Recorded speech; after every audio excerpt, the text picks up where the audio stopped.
Good evening and welcome to episode 9 of Get It Forward podcast. This week we've got Mr. Paul Grimes with us. But just before we start, we'd like to just say a few thank yous to the non-league community for the backing and positive feedback that we keep getting on this podcast every week. It's growing and it's much appreciated. Thank you. Yeah, obviously, really happy we are. It's took off. A couple of months into to filming this now, 9 podcasts in, including tonight. So, yeah, just thanks to everybody for your positive feedback. I mean, any feedback that we get is always valuable, either to improve the podcast or keep it going with what people want to hear. So, thank you very much for tuning in. Still need a few more subscribers on that YouTube channel, so if you get opportunity, please subscribe.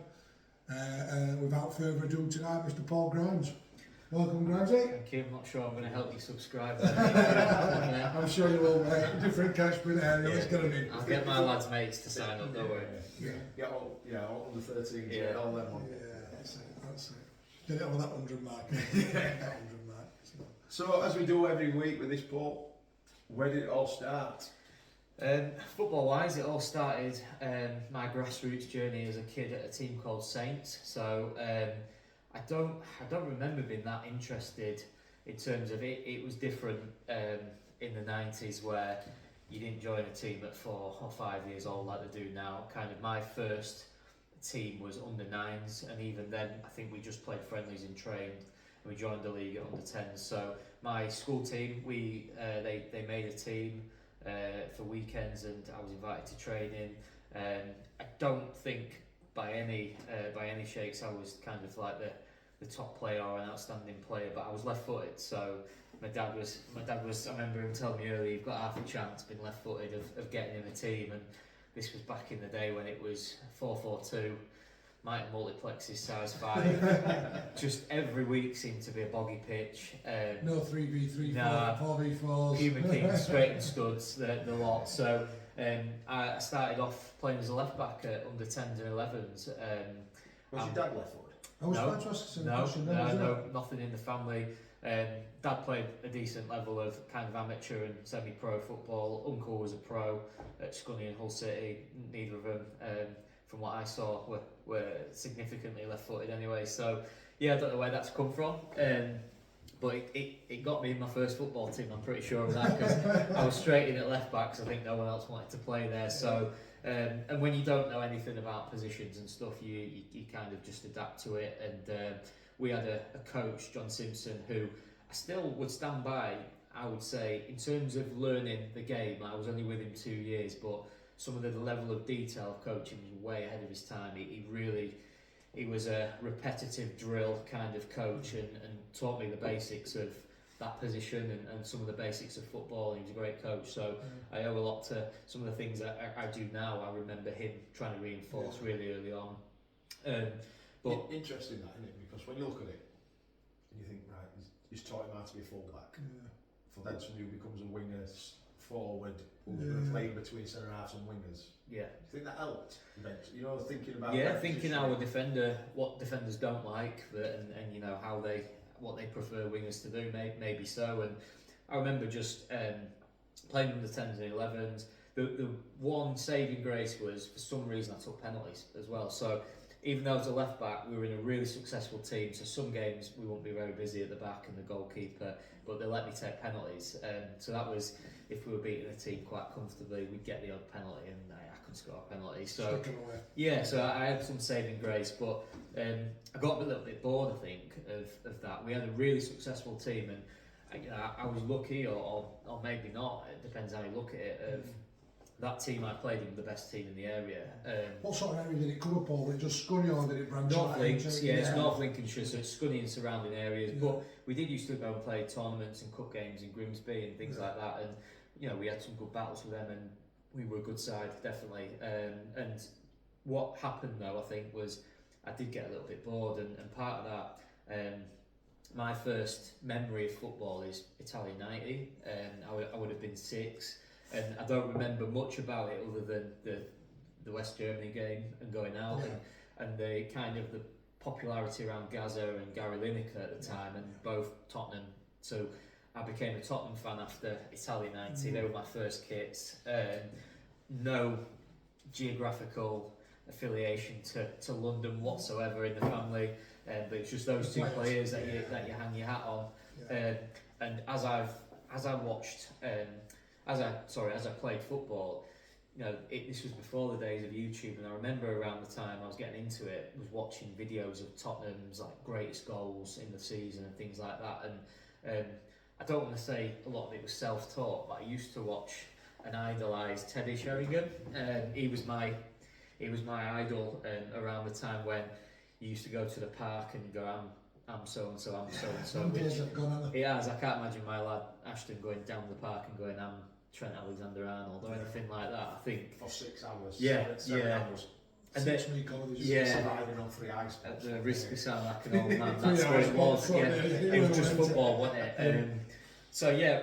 Teddy Sheringham, I kind of got itchy feet then, and back at end of under 11s, I remember that was a Saturday, and our village team played on a Sunday in under 12s. So that's the age in Scunny where under 11s go to under 12s, and it's Saturday, Sunday. So our village had a team year above, and probably the days before the websites and the online system, you could play under someone else's name, and I nicked a few games for them. You weren't playing under Teddy Sheringham? No, I don't know who.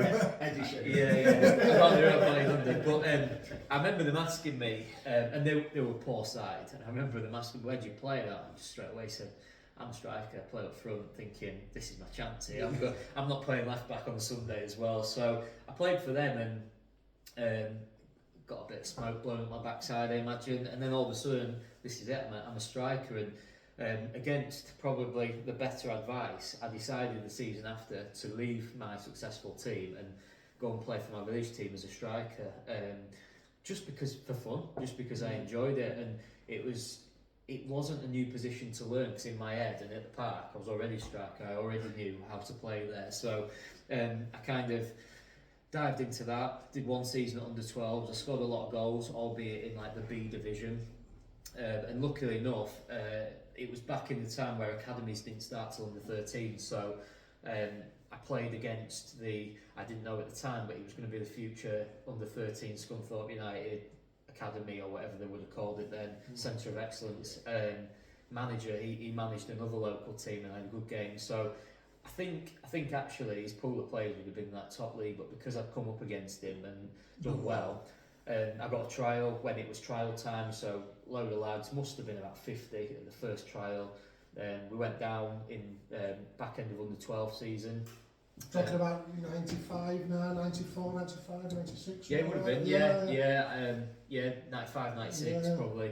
So I went down. Still drink Roger Miller celebration. Played, that long, it would have been probably Klinsmann by then. Yeah, that'd have been it. So I went down, did all right in these trials, and then got in. And then the first thing they did was we did a tour of Scotland. So we took a Scunthorpe team and mixed it with the Grimsby team, who were probably at the same point in terms of recruitment. Called ourselves Humberside and went and played against some good sides in a place called Ayr in Scotland, and stayed at Butlands camp. The actual tour itself is quite notorious now in the Scunthorpe area, even nearly 30 years later, because there was a now convicted paedophile that was one of the Scunthorpe United coaches, and I think allegedly a lot of things went on that tour, not to me, hasten to add, but yeah, that came out a lot later, but went on this tour, did well, and got my first kind of contract for Scunthorpe at under 13, so I actually did go into the season quite optimistic and excited, and that bubble soon burst. I think when we did the training, I didn't really know anyone, because the lads I was playing with were not none of them got through. So I knew a couple from my previous team and a bit from school, but it wasn't a comfortable surroundings for me. Did you feel that straight away? Or? Yeah, almost straight away. Yeah. It's not a nice feeling, is it, like that, especially when. No. I mean, you're harping about in terms of just enjoying your football, and I think that's when obviously you're best in it, when you're enjoying game and I think we spoke about this on a few, haven't we? That sometimes your best period of your life, certain 18, 19 year olds, you're enjoying football at that stage when you're carefree.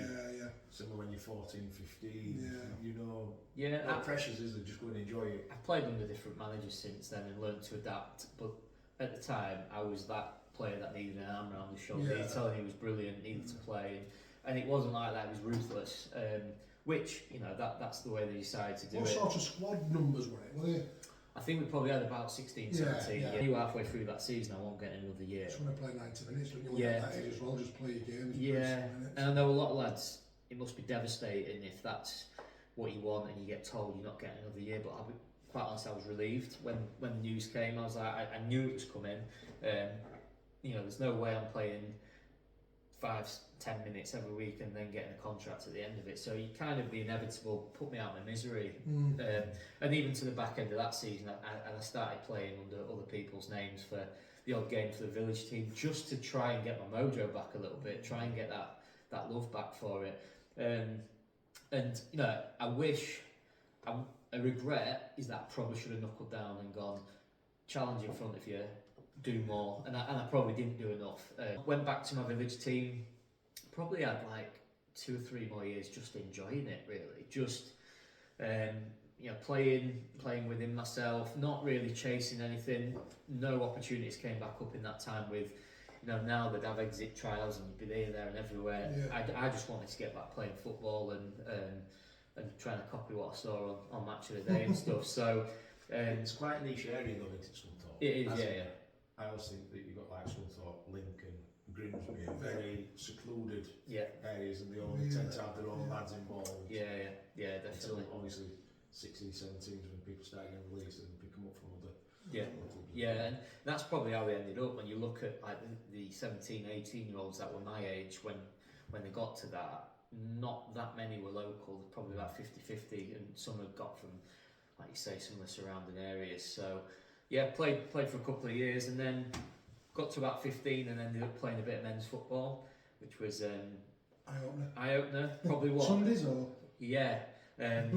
So I played for the village under 16s, and then the men under 16s were on in the morning, and then the men rocked up in the afternoon. So somehow I've ended up getting involved with the men. double shift. Yeah, most weeks it was a double shift, yeah. And I loved it. Like, this is a bit perverse, but I love being booted. I really liked the adrenaline of being kicked and being targeted, and like probably was a bit naive and not fearing for my own safety. You know, like I wasn't cheeky or gobby, but I was a good player, and that was the way back then.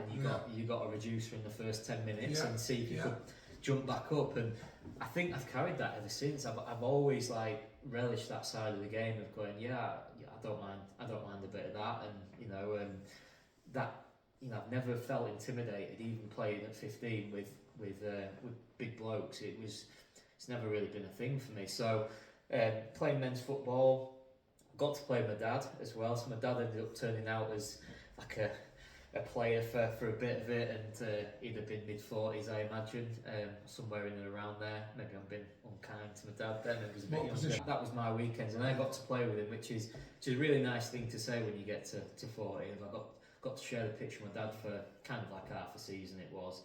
Can we see that replicated real lad? Is there a chance? If I can hang on. he's not 13 yet, so I'll be hanging on a little while. But who knows? Yeah, at some level, maybe I can. Maybe I can nice, do it. wouldn't it? Yeah, Nice. but it was a nice thing to do. Yeah, it is. I also think even just a charity game. Yeah. Anything. I've I spoken think to to share. people. I mean, share. I've never been able to do it, but I think to share the pitch with your dad, you know, I think that's a really sweet thing on both sides of the coin. Because I would. To like 16, went to college, and I think I played football every day. I looked at it and I was like, played for college, played under 19s in like a midweek league. I was still turning out on Sundays for both the pub team in the morning and then my under 18 team. I was still eligible for that. And then Saturdays I signed my first taste of like what you call it semi-pro. Was a team called Netlam near Lincoln, small village, who were Step 7, Central Midlands. I didn't get paid. I don't know if they paid anyone actually. They were always kind of strugglers at that level, but it was proper football in my mind then were proper grounds. You know, like there's a stand, And I know you probably have a lot of guests that go from academies, pro, and then come down the ladder. My journey's kind of up the ladder. So that for me, I got a tracksuit. I felt like I was a bit of a player. Netland's team were really young.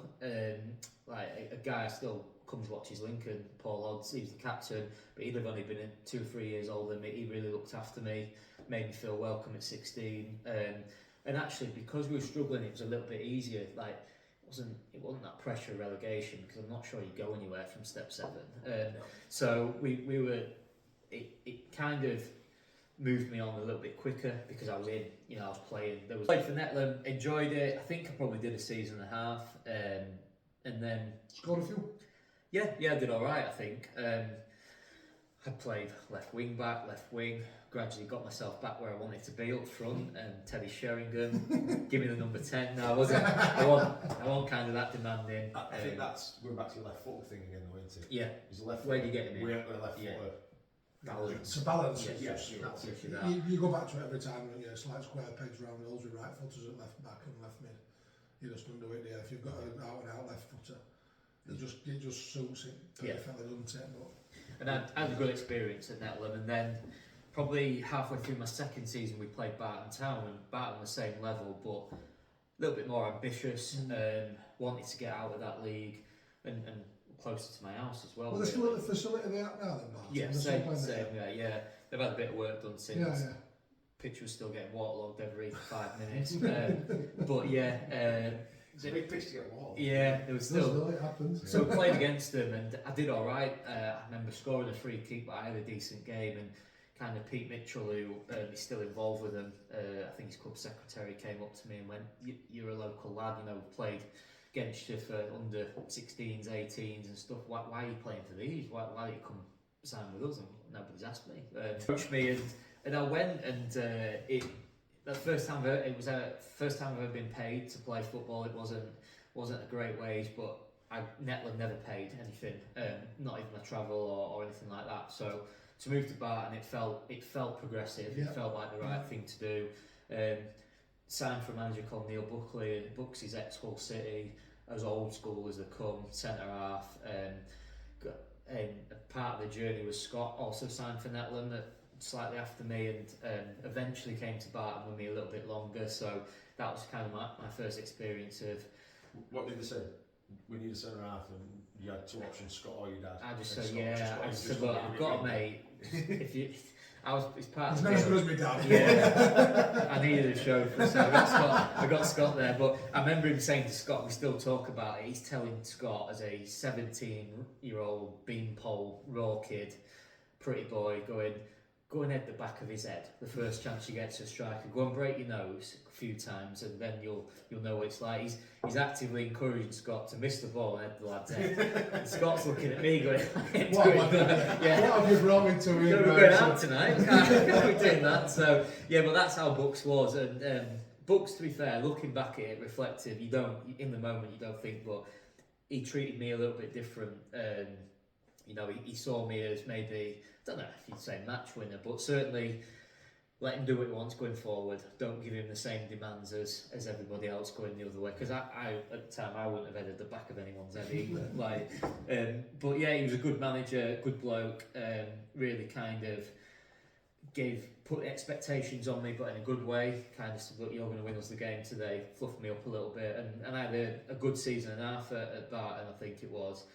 It was around the time of people like Gaz Barlow joining. Gaz has scored goals, like hundreds of goals in North East counties, and we ended up winning the Central Midlands that year. So Gaz must have got 40, 50.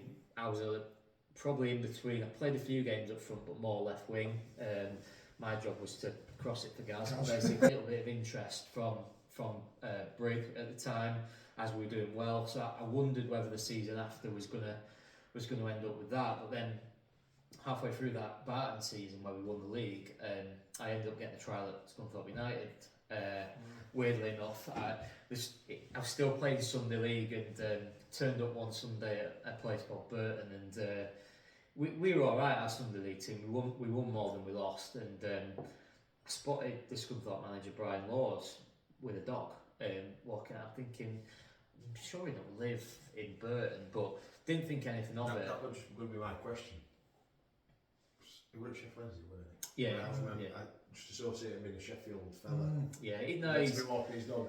Yeah, walking his dog around Scunny, and he was a Scunny manager at the time, so he might have lived local, but I was sure he didn't live in Burton, so it was a weird one. But turns out his brother was reffing, so I'm looking at him going, at the part of me's going, I might try and do well here, like put on a show almost, and show somebody who's got a massive standard in football what, I'm a good player. And I must have been out the night before, because that was. I was just about to say that. Yeah, I must have been. The laws of averages. We went out most Saturdays and rocked up on a Sunday, so I must have been. But in Sculthorpe as well. Yeah. That kind of gave me. I'm looking at it going, all right, then let's. You might have wanted a drink night before. And then game went well. I think I scored a few. I did score a few, and I had a good game. And I can't remember what his brother said as he was reffing, but he gave me a little nudge with like 20 minutes to go, and it kind of went, like, he's still here, and I'm like, ooh, try and play it cool. But I'm thinking, a block with dog. Back of my head, yeah. And then I come off the pitch, get in the change rooms, and the ref's waiting. He goes, Brian Laws wants to have a word with you out there, he's my brother. I went, alright, okay, so I'm trying to play it cool, and he just said to me, where you at? And I said, I'm at Barton and stuff, and he said, do you want to come for a trial? And I was like, playing cool, yeah. So we exchanged numbers and things. He goes, I'll ring you just early next week. I said, right, and then didn't hear anything for 2 weeks. I'm thinking he's changed his mind or whatever. So played for Barton, and then I think within a week or so I did my hamstring, and I proper did it as well. It wasn't a little niggle, it was a pull, and I'm thinking, all right, well, that's good then that they haven't won me, because I won't be able to go now anyway. And it must have only been 2 or 3 weeks later, he rings me, he's like, I'm really sorry I hadn't called you earlier, we just had 1 or 2 things to look at the club and stuff, but we still like to come in, how you fix for Monday. Deep down I was going, I know I'm not fit, but I was getting there. I was, I'd not played the game though for Barton, so it would have been a risk, and I wish looking back I'd have just been a bit braver and gone, can we give it a couple more weeks? I've got a slight niggle and I want to give my best, but I was giddy and I kind of went, yeah, I'll be in Monday. So went for a week's trial at Scunny. It was the week they played on the Saturday, quite a like notorious game against Chelsea, Mourinho's Chelsea, when they signed everyone. I think the front three on the day was like Robin, Drogba and Mutu, something like that.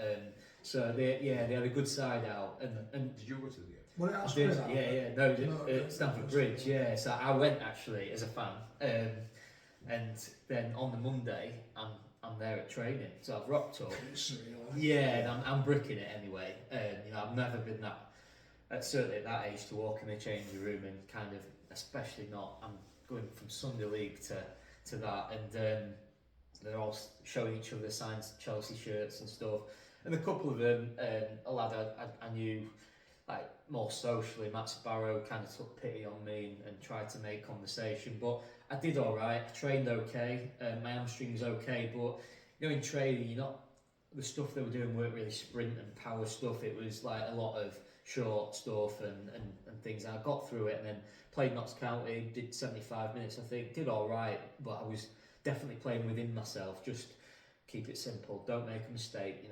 Just play it like. And I probably should have just took the handbrake off, but I didn't, and it was no surprise that he kind of got me to the end of the week and just went, we're just going to monitor you at the minute. That was that really, but what that did do was spark a bit of interest from Gainsborough, because it went in the paper, like the local paper, like local lad on trial and stuff, and Gainsborough obviously had a look and gone. So I ended up playing an in-house game for Gainsborough, reserve versus first team, and after about an hour I was doing all right, and there was a lad playing right back called Ben Perkis, and he was good for them at the time, and I remember burning past him a couple of times.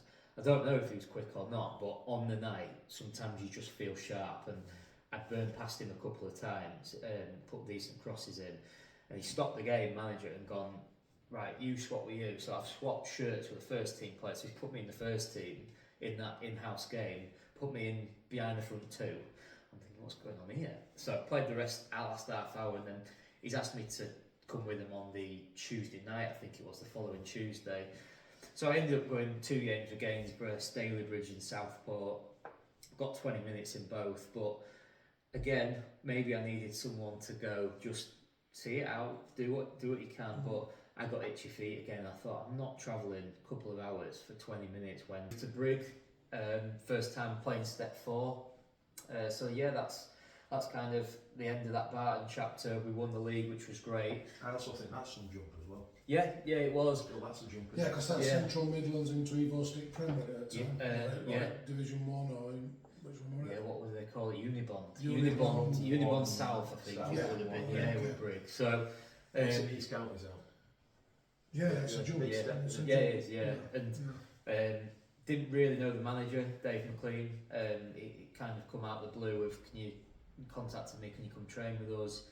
And I said, yeah. I'd already made my mind up thinking that I was leaving Barton, and it would just be where am I going to go? And Brig is my closest club to where I live. I live 5 minutes in the car from Did the Barton ground. end up going into North East County? Yeah, at that was point, the time they moved up into there. So yeah, I could have followed it on, but I don't know. In my head, I've gone, I need something new now. Like I decided I wanted to move on, and yeah, Brig were really the only team that showed any interest, but I didn't really want any other team to. That was perfect for me. That's where I wanted to be. Like I said, I'm jumping a couple of steps. Yeah. It's local. Yeah. You know, Brig legends there. Simon Roach, he was a striker who I played up front with in the early days. Been there years. He's a bit of an FA Vars hero for them and stuff, and he was really great. And like Tommy Spall, you know Spall, he's just a clown and just made you. He strips naked and whatever the event. That it usually ends up like. Spall, he was great with me and things. So yeah, signed for Dave McLean at Brig, and that's probably where Jason Maxwell up front. Jason was up front. Yeah. What a man.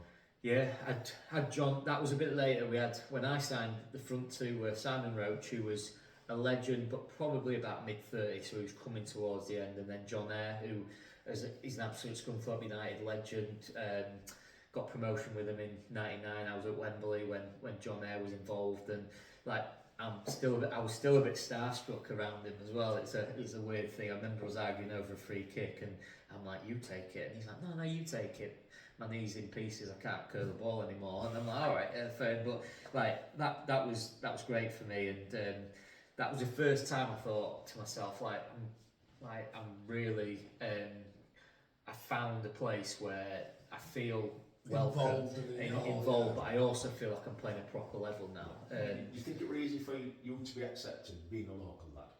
Yeah, I think rather so. than somebody who come from 20, I think 30 so. miles away. Yeah, and I don't think we had a great reach at that point in terms of lots of places. Like there's been times at Brig when I've been there where you've got little pockets of Grimsby, Donny, Lincoln, and it can work. Some clowns used to travel over from Barnes. Yeah, we had the odd one of them. Someone else did them. Yeah. So, One season gone. and it can work, and sometimes it doesn't work. But I know, like, it's probably a bit cringy. But I think, like, even now, the fans of every club, but Brig, I know the fan base, they like to see local lads. Of course. Dave was under a lot of pressure, and then eventually Steve Housham, when I started, was the captain, became Dave's assistant, and then got the job. And I think Dave took him to a point, and Housh maybe steadied the ship, and then kicked it on a little bit later.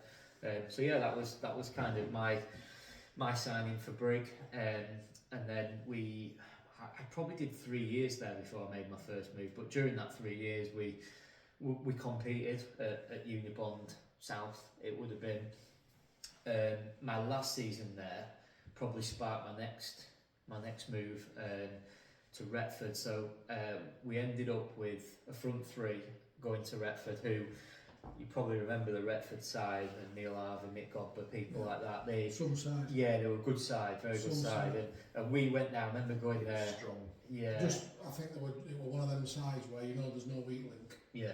Throughout the team, and then they were bringing good quality off bench, and I think that was like probably 2010 maybe. Yeah, just a bit before that. I think I signed for him just before that. So I remember playing this, and you just looked at the spine of the team and thought, yeah, men. yeah, the right side. Just similar. Yeah, I think Duffield was manager at the time, I think. Yeah, he would have been, yeah. So in those 3 years for Brig, I mean, I started up front, I ended up playing a lot left wing. Brig actually, maybe Alf was before his time, but he went to 4-3-3 and probably did quite well as a front three. We had Jace Maxwell down the middle, who was aggressive, good in the air. Out and out number 9. Yeah, proper number 9. Yeah. And then we had myself and a young lad called Jack Muldoon, who's done all right for himself. He's done all right. So we remember Duff's trying to sign us both afterwards, and whether we went through the right channels or not, I'm not sure.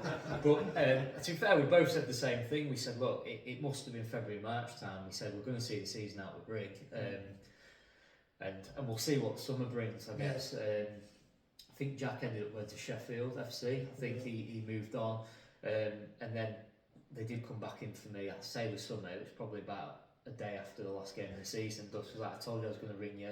Can we meet up? So I met him early May, actually. Like, I remember going to Retford United and him walking me around and stuff like that, and wanting to sign me there and then, like almost insistent you're not leaving. Like at that point he's like, I don't want you to sign for anywhere else. Yeah. And actually I did play hardball. I did like stand my ground and went, look, it's May. I'm pretty confident that I really like what I see. There's no reason why I wouldn't sign, but just give us a yard. Like, I mean, but eventually. 3 days later, he was like, what's he going to take to get you? What about? And he made me offer, and he said contract, and I had no clue what that meant. I was just like, what does that mean? He's like, well, you get paid regardless, game off, injured, whatever. We'll give you your full money. So I'm like, that sounds. Now I'll go on to tell you it wasn't quite like that, but that was the problem. Pre-season friendlies, I found out about Duff's intensity, shall we say. He's by far and away the most intense manager I've ever played for in my life, and it was one of them which analyses every touch of the ball, every movement, every kick. He's kicking it in the dugout. He's kind of verbalising it, communicating it, and to start with, I didn't like it. I was just like, this is not what I'm used to. This is too intense. I feel under a little bit of pressure. Every mistake is a screaming. And I used to play left wing, so brought me in 4-4-2. I could have said before, 2 flying wingers, 2 strikers who know where the net is. And I was kind of like, probably for the first time, not pushing the I want to play as a striker agenda, because I knew what was up front. Probably 80 goals. Yeah, you've got Mick Godber, Neil Harvey. You've got a young lad called Lee Whittington, who'd been at Rotherham, I think. Good lad. Good player, good finisher, and one or two others along the way who good money, good careers, and you're going, right, I need to just get in this team. It doesn't really matter where. So still chipping in with on goal. Yeah, I think the season went up. I think I got about 15 from left wing. A really attacking team, like really. But like I said before, I'm looking around before a game and going, these are men. These are proper. So that team would have been a lad called Chris Kingston and then Ross Turner. Between them two, they were goalkeeper. Stuart Ludlam, he's had a great career. Luds, he was a young lad at the time, so him at full-back, but quick, good player, centre halves, you had Ben Chambers, Michael Simpkins, Simo skipper, an absolute animal of a bloke, great teammate. I always say Simo at Grantham, and he was such a down-to-earth kid. Yeah, but you wouldn't want to. You wouldn't want to get into it with him. Left back, I remember Tom Cowan, who was at Rangers, playing there for a little while. Dan White, he liked to tackle, big Dan. And I played left wing, so Dan as my left back weren't too interested in getting past me. But his job was just to get it, give me the ball. Myself, Steve Owens on the other wing. Ryan Hindley, massive, was there for a bit until he got on the wrong side of the Duffs one too many times and left. Can't imagine that, Ryan, can you? Yeah, the two big personalities there, isn't there? And I think wound Duffs up one too many times. Did an unbelievable impression of Duffs on the back of the bus, got it absolutely down to a T. But and then you had Ryan Ford, Matt Fisher, centre midfield, Ollie Chappell as a young lad, just knew where seemed to be right place, right time. Ollie getting goals, and then if that wasn't enough, you've got Nick Godber and Neil Harvey at the top end, so like goals in there. Unplayable on the day. Yeah, just complemented each other as Yeah. well. Completely different, two different players. Obviously, Mick used to just back in from wherever he could get you, get his body in, but then he just thunder one in from like 20 yards. Yeah, dig out anyone in the change room, anybody, it wouldn't matter. Dig out Mick. I remember like quite clearly times when he'd go for Mick. The thing with Duff is he wouldn't be able to stop, so he'd get really personal in a half-time change room. It'd be start about the football, and then he'd bring up a conversation you had with him. I remember lads who would maybe like a couple of weeks before ask for pay rise or whatever, and he'd wait until the bad game. It might have been week. He'd go, "You asking me for a pay rise? You wanting 40 more quid on that?" Not lads, so I got quite guarded. I'm like, I can't have these conversations with him. He's just I'm gonna, not asking for a pay rise. First time he brings me, I have a bad game. I'll go for 20 less. And I remember a couple of times coming back at him in the change room, and I have never done that. Like at that point, I thought I'm just fed up. I'm gonna stick up for myself, just see what happens. Like it can't get any worse. So I remember coming back at him a couple of times and just. Not disrespectfully, but saying you're wrong, like that. That's not how it went. You're wrong. You've seen it wrong, and just left it at that. And I think then he reflects 24 hours and he speaks to you and goes, you know what, like good on you for that. And I've thought about it, and I probably was wrong. So monthly, and said, right, you're on this much a week, but it equates to that much a month. You'll get it either in a cheque or which. Again, should ring alarm bells with people as a cheque, or cash or whatever. Or straight in the bank. Yeah, so you can't stop for a drink and go cash. Yeah, get in there first. Yeah. First month, there's been a bit of an issue. It's a tax thing. You don't want to be paying extra tax, do you, lads? No, we don't. Right, well, let us resolve it. So we're on month 2. You'll get it all. Month 2 comes and you get it, but it's not right. It's way short. And you're thinking, right, apologies. And there was this mysterious chairman that no one had ever met. And it never came to games and things like that. So it was a bit like, what's going on here? You get to December and it's been hit and miss, and you're like, I'm owed a fair bit of money here, but we're top, we're flying, we're probably going to win the league or at least get promoted. Takes a brave man to then go, I'm owed. Some of the lads would have been owed thousands of pounds at that point, and gone, if I walk away and go, you've not paid me, I'm fed up, I'm signing for so and then week later it gets paid in full. You've lost all your money, haven't you? So I think lads didn't leave for that. Our amount of fines as well, like proper fines, where I remember the one game I only did it once and never again. I just started as a newly qualified teacher at Selby High School, and I had a parents' evening, and I could not get out of it. I'm new to teaching. It's my career.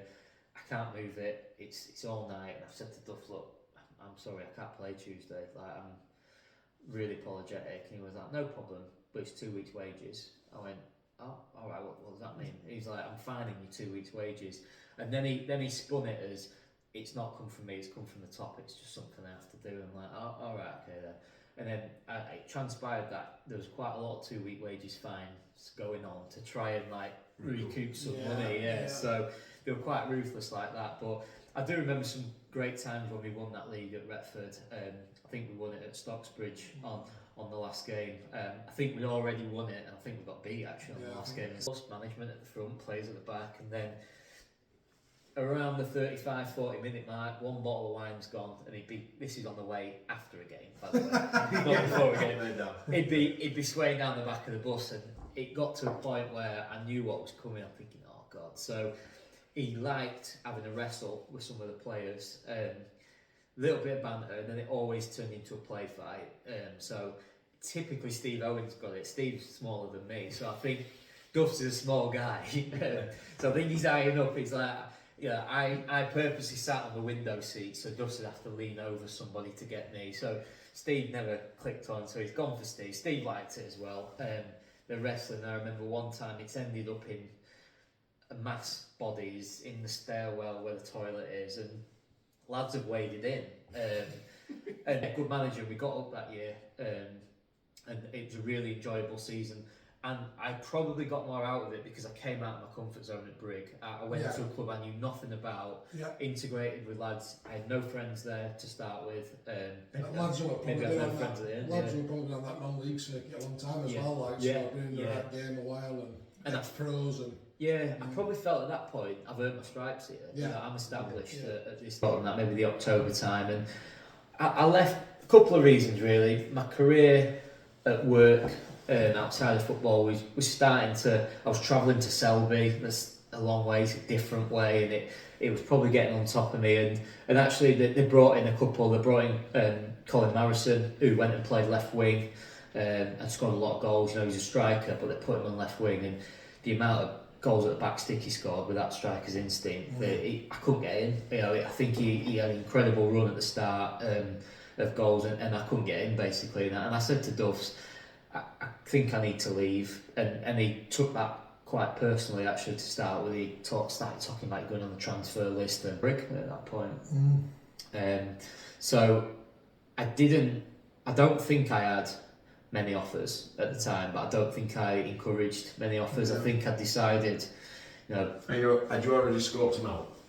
Yeah, I think I do remember having that conversation with Ausch and just saying, look, I'm thinking about moving back. Would you have me back and stuff? And he said, yeah. So they're still in that.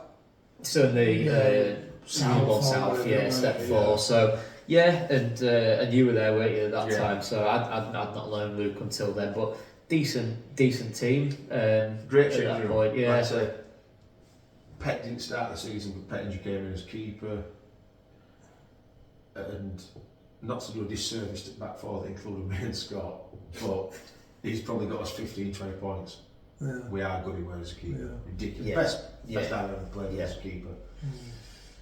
Scott, Leroy, Yeah. 2 7.5 square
Just like black and white, isn't it? This is it, yeah. Yeah, Black and white, green. Yeah, Grantham Grantham later on, yeah. So yeah, went back to Brig around, what that in 2009, 10? 2009. Yeah, maybe. And I think the year after was probably a significant one for Brig because it's the highest place finished. I think you'd moved on. I'm sure there's no correlation. I went. But yeah, that next season we got a full season out of the left back. I might miss a few with bands and stuff. But, we kind of kept the squad together and added bits to it. I think Chaz Fisher had come in from Donny on loan and stayed. He'd been on loan. Yeah, when he was there, came back Yeah, Ryan. Still playing. Centre half. Were he centre half? Right back. Right Centre back half, at the right time, back, yeah, he's centre half now. Ryan Pachowski, Patch from Donny, he was a decent striker. Phil Chapman. Then we had a couple of Hull lads, Danny Buttle and Anthony Bowsley. Butts is still playing now, and kind of that next season was a big season for us, but for me as well because it sparked a good transfer for me in the end. But it also sparked a lot of moves for a lot of other players that season. It was a shame we had to break up, but it's kind of like that. A massive overachievement. We got in the playoffs and we fell short. But yeah, so lost in the playoffs. But what happened towards the back end of that season is we played Grantham, who were going really well, and I had a decent game against them. I remember in the manager Jimmy and Wayne. I didn't know them at the time, but certainly in their view on that day, I went over a little bit easy when Phil Watt clotheslined me in the box, and he knows it was a penalty. And yeah, so were you on that one? Were you on that? Yeah, and I missed it. Yeah, I'd scored in the game and then missed the penalty. Actually, yeah, you reminded me of that. But so yeah, I remember them giving me some hassle after it. I didn't think anything of it actually. And what happened at the presentation night at Brig was, Hausch has told us all, I'm moving on. I've got the Gainsborough job, so.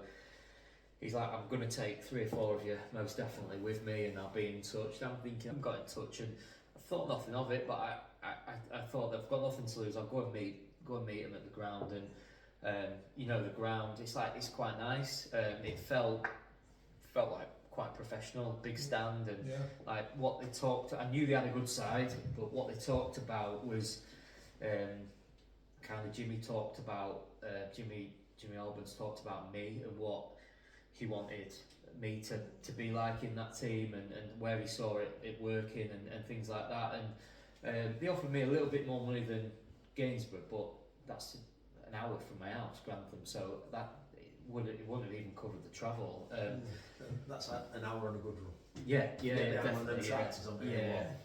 And it turned out there was a Lincoln car school, so I only had to drive to Lincoln to meet some players. So it worked out all right, and I kind of agreed and verbally, and then he said, look, I'm conscious of you driving on your own, is there any other players I could get from Brig and nab from Brig? So I felt I owed it to my mate Scott to get him a move. You're a good friend, Scott, who would never stitch up. Well, no, so I needed a driver basically. So I said to Jimmy, I've got a centre half, Scott, and he's like, oh, we are looking for a centre half and things like that. So I got Scott down, he had chats, I was there and kind of agreed everything, and we went down for pre-season, travelled together, and then I actually got married that summer, and I had 3 weeks honeymoon, which Jimmy was surprisingly alright about. I thought, I'm dreading telling him this, and he was actually alright, and it meant me missing, I think in the end it was the first 4 or 5 games,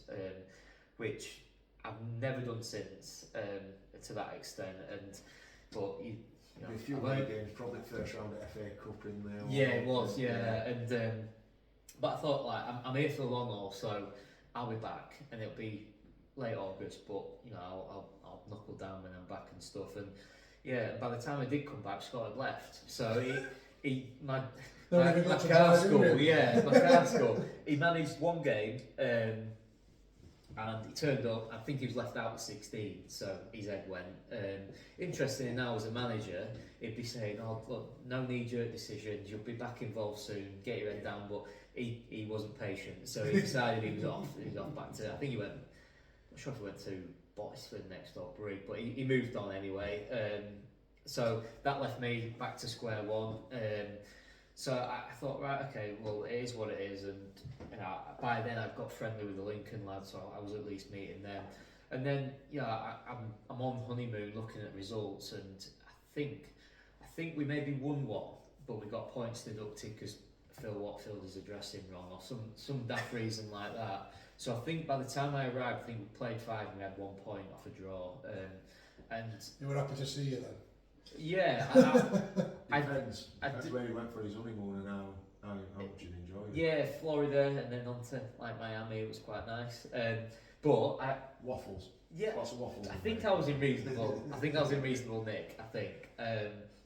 So yeah, I got back, but while I was away, I remember looking at. You remember the message boards, like the forums. So I was on that, and like a bit of a mixed bag of going. We really need to get Grimes back. We're crying out for a goal scorer. I'm thinking, hey, and then the other part of it going, where the hell's have we signed this lad? And he's just gone. Why is the management accepted him going on holiday? And then so I'm like, oh god.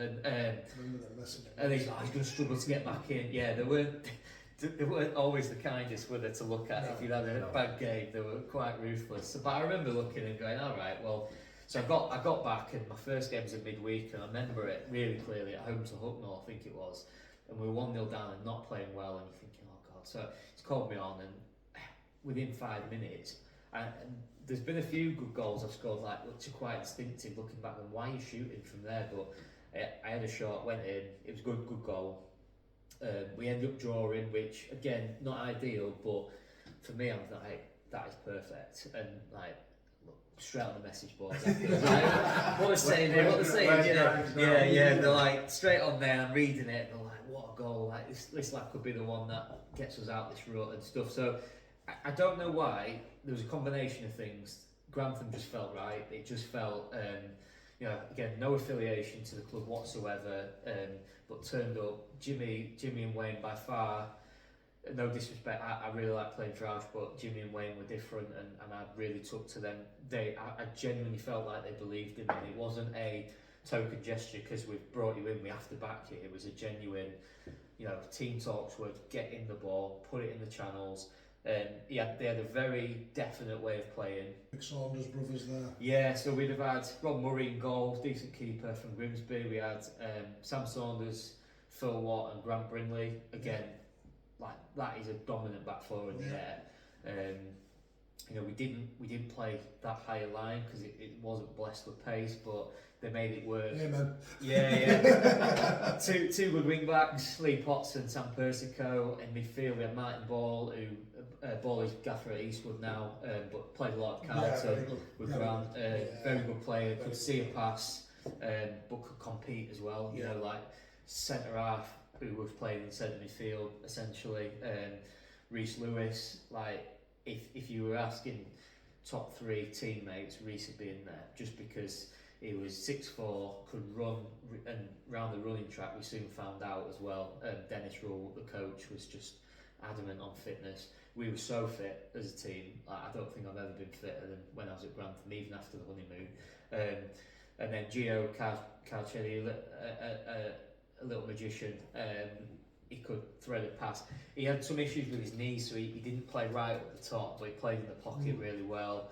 And then me and Big Ben Saunders up front, and I've had 2 really good partnerships in my career, Ben Saunders and Greg Smith, and they both took the heat off you with centre halves, both won the flick-ons, and it kind of, that was the style we had. And almost, I remember I scored on the midweek on my debut, scored on the FA Cup on the Saturday, and then just kicked on. Just like, first time where I went the whole season thinking I was going to score in every game, and if I didn't, we'd win 5-1, I'd come off a bit sulky, a bit like, I ain't scored, that kind of, I wanted to be top scorer in the league. Like I had my eyes on that. After you get to double figures early on, you're thinking that's what I want to do. I got in like team of the year. So like on a personal level, really good. But we got promoted. We won. That's my marker of when I'm involved with management and coaching teams. Now and we have a bad start, I say I played in a team that had 1 point after 5, and we ended up winning it by 10 points. Really comfortable. Ilkeston with the next team, and kind of like there was a comfortable gap with Ilkeston. See, I didn't know that playing a season. Your play team. Yeah, I was in team of the year for that. Yeah. Awards ceremony. Yeah, we went to. I think it was. Is that ref from round here? I think he's from Rotherham. Well, I would win. Yeah, he did it. He did it. Yeah, and Will it been at Dollars? yeah, it was round here. That's it. Yeah, so Just up to yours. yeah, team of the year, and that's always good, isn't it? Because it's still the managers that vote for that, Yes. so that's always a good thing to win. First and last time, but we had a really good season, and like I said, I love playing for Jimmy and Wayne. They were very different. They were joint managers on paper, but they were very different in the way they operated, what they kind of did in the change rooms and things like football. If I could redo it again, it'd be that one. Really? No doubt about it. Yeah, that was everything. Just seemed to fall into place. And me and my wife had our first child, Ashton, at that stage as well. So she reminds me quite often that I played. We had him on the Friday night, and I played Saturday morning in a pre-season friendly against York. So this isn't even a league game. I've still gone and played against York, which went down brilliantly, as you can imagine. But I think celebrations, isn't it? yeah, this is ourselves in October, November. Budget cut. Jimmy left. They brought in Ian Robinson, I think his name is. Yeah, he was been at Retford and things like. I think he's at ex-Grantham as well. Yeah, he is. Yeah. I didn't really know Robbo. I'll play with him at Grantham. Yeah. Seemed like a sound bloke, but he kind of said, "Look, I know you're travelling, so it's no hard feelings if you want to move on, but we can only offer you half of what you're getting." And at the time, I was getting 175 quid, so it wasn't that. That's. Are you on contract or is it? Yeah, I was on contract. Yeah, so. But I'm not sure if it was a top of the filing cabinet job or what, because it didn't seem very difficult to get out of it either at the end of it. So maybe I'm wrong.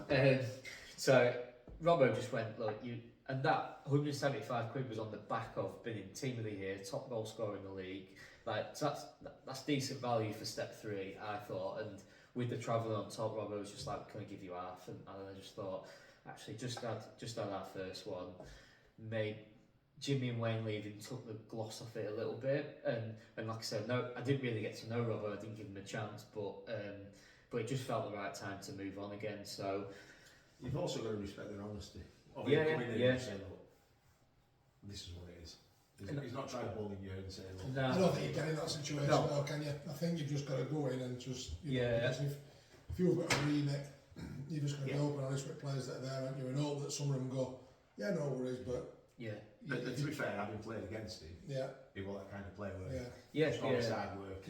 I think he had to lower the budget. I think he thought, what are the ones that might meet me halfway here, and who are the ones that actually might want to move on? So he probably looked at it and gone, he travels on his own quite a distance. I put it to him, like, do you want to keep travelling for this, or do you want to move on? So it was like all amicable. I played on the Saturday for him against FC United in my last game, and moved on after that. And went back to Brig. So hat-trick. Boomerang. Yeah. Black and white. This is it. Yeah.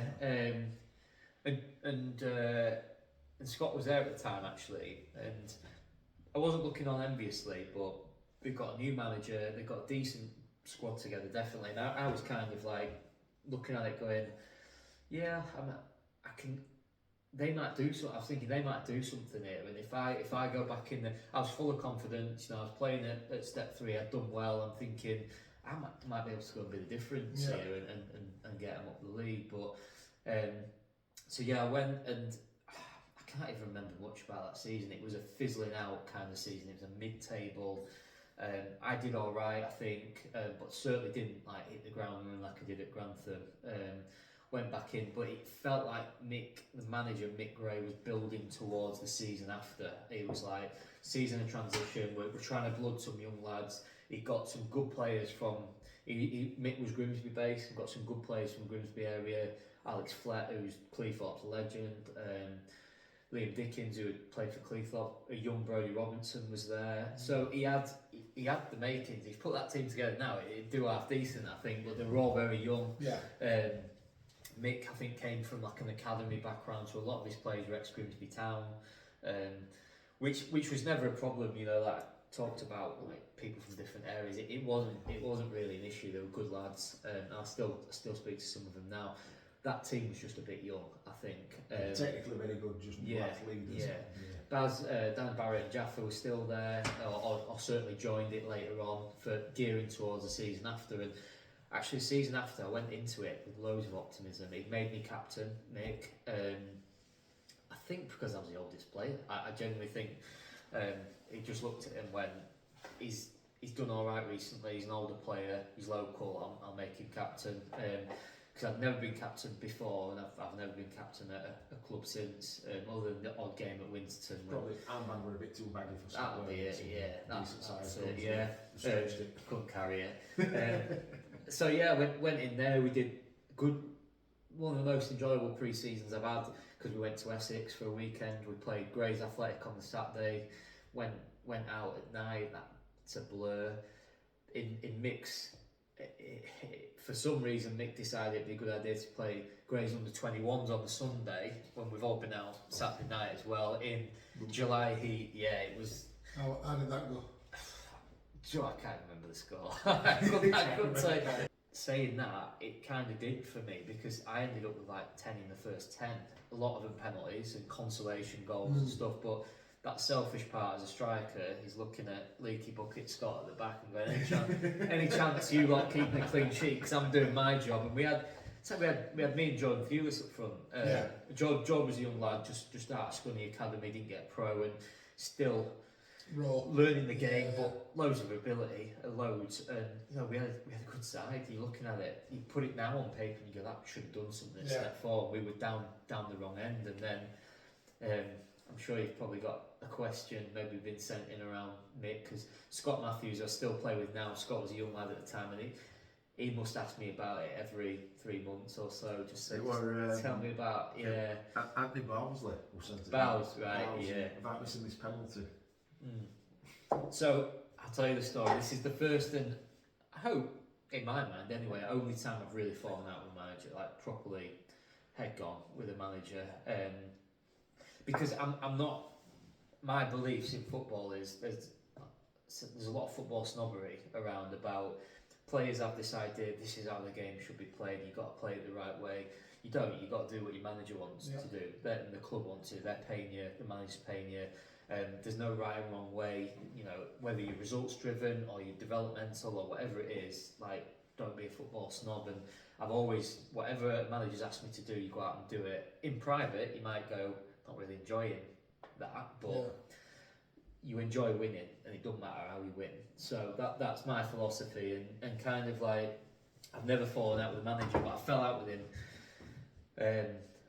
I'll tell you the story. So we were struggling, and he's called us all in at training one night and said, we're going to have to cut the budget. I think he gave it the old, we've been knocked out the FA Cup, we've been knocked out the trophy, we've not got all that, so clubs re-looked at it, we're going to have to cut the budget. So you're all going to be taking a cut. I'm going to speak to you individually because you're all obviously on different money and it'll affect people differently. No problem. Not the first time or the last. Like that happens at a club. You've got two choices. You either accept it or you go, I need to move on. And that's as simple as it is. And so he spoke to me. He says, look, you and I think it was Jaffa probably. You and Jaffa, two highest paid players. So your cut is going to be a percentage which is a bit more significant in terms of pounds and pence than everybody else. Yeah, that's all right. Like, am I over the moon? No, but I'm thinking I'm on a decent bit of money. Like the drop isn't. It's already paid. The drop isn't the end of the world. So I'm thinking, no worries. But then so he spoke in my head. He spoke to all the players, and this was happening. Right, done. We're on the bus to an away game, and he's. And some players have like spoke to me and go, I'm a bit uncomfortable with something, Grimes. And I speak to him, I'm like, what? He says, Mick's asked me. You're still captain this time? Yeah, I'm still captain, So that didn't sit well, And there's a Mick's asked me to say, if Gramsy asks you about budget cuts, you've been cut. And I went, right. He goes, but I haven't been cut. But Mick's asked me to say I have to keep you happy.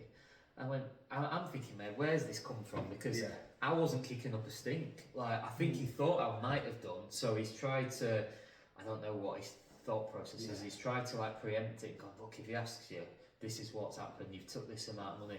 And it was 3 or 4 lads who I trusted as well, when we're not comfortable with it, but we're just telling you, because don't want to fall out with you, don't want it to come out later on. Which I think it speaks volumes of you as a player, as a person. Yeah.